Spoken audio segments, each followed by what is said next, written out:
I've got this piece of seam opal from Lightning Ridge and it's full of sand, full of inclusions, but I'm still going to give it a go and try and cut a gem. Join me for an unbelievable journey with an outstanding outcome. The object of the game is to get past all the inclusions and sand spots and try and cut a beautiful large stone inside there somewhere. But the super sandy exterior really doesn't look like it's going to cut a lot. I refer to a stone as a gemstone.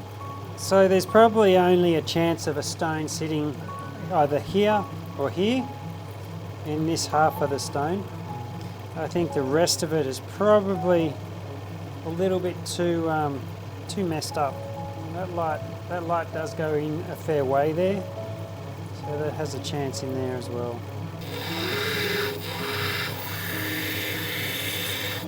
Oh, it just crumbled apart, all into pieces.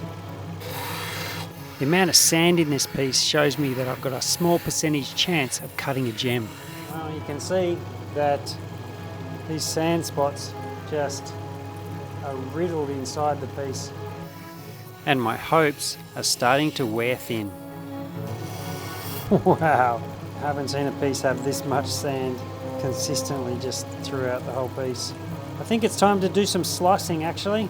Might go over to the slicer and slice them up. I'm slicing the edges off because it saves time. I don't have to grind it on the wheel. And I can make my way into the stone where the colour starts much faster. But as I slice, the piece is getting smaller and smaller. The sand is closing in.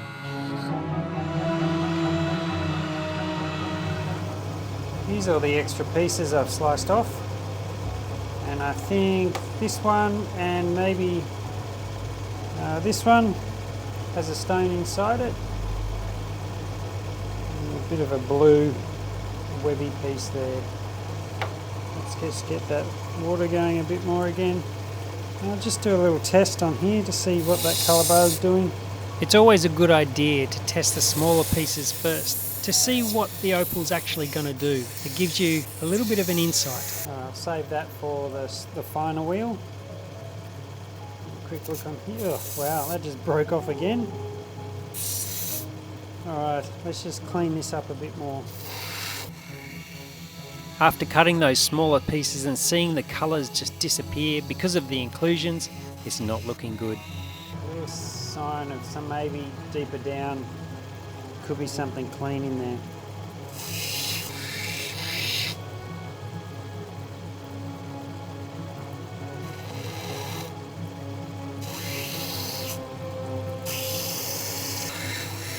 Well, it's nice looking colour, but those pits and holes and all sorts of stuff just are causing havoc. Using a pick to see how deep the sand holes go can help out a lot, and it seems like they're quite deep, so I think I might be in trouble. That actually looks pretty good in there.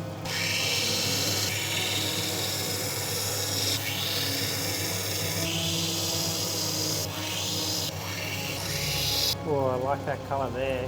Oh yeah. If only somewhere in the stone it cleans up a bit so I can cut something out of it.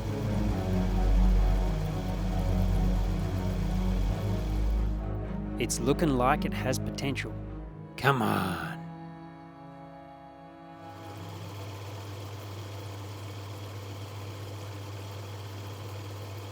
Alrighty.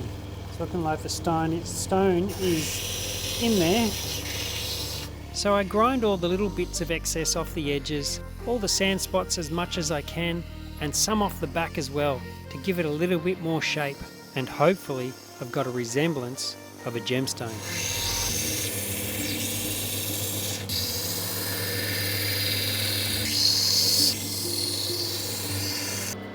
Oh, we're on the finer wheel now, and we need to start taking it a little bit more cautiously.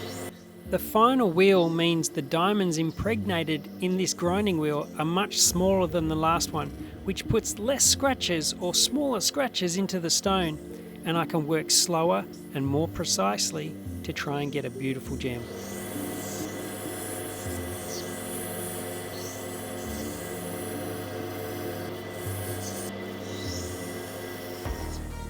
The last major inclusion sitting there on the end of the stone is causing me some havoc, and it looks like I'm going to have to cut it in a little bit smaller, which also means the dome isn't going to be as high as I hoped. And a high dome always adds more value to a gemstone.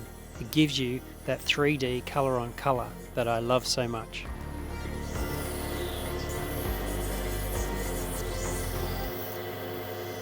But you know what? It looks like I'm going to get a beautiful large gemstone out of this piece. From all those inclusions and sand spots to this forming right before my eyes.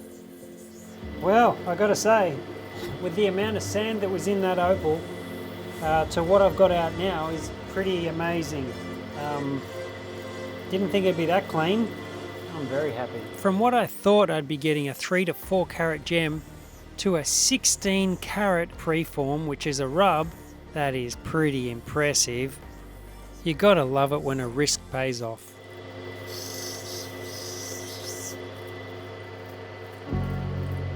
Guilty. Cutting opal is a lot like dealing with life's ups and downs. You start with this rough, plain looking rock, not sure what's inside, kind of like facing a new challenge. It's exciting, but also a bit nerve-wracking because you never know what's coming next. An inclusion, then out of nowhere, a sand spot. It's like the opal is throwing curveballs at you, testing you. But that's how it goes, right? Every little cut you make feels like a really big decision. And one wrong move could change everything. As you keep going, you start to see that those flaws aren't just problems, they're clues. They guide you on what to do next, showing you how to bring out the opal's real beauty. Just like in life, the tough spots teach you and push you to find a way forward. When it's all done and the opal is polished up, you're not just looking at a pretty gem. You're seeing proof of all the hard work and patience and sticking with it, even when things got tough. It's just like life. Messy, unpredictable, but worth it when you keep pushing through. Sharing this finished gem is more than showing off something shiny. It's about celebrating through the tough parts and finding something amazing on the other side. So here's to facing life's challenges head on and find those hidden gems where we don't back down.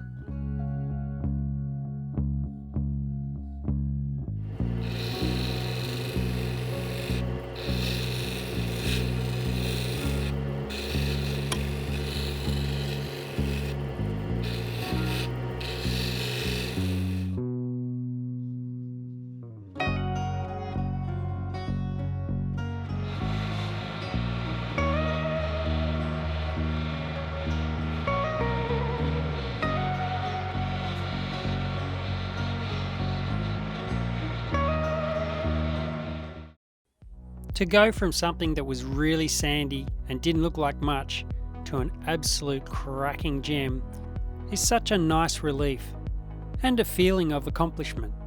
The gem turned out to be a 13.80 carat beautiful black opal with a value of $13,000, makes it $1,000 a carat beautiful gem.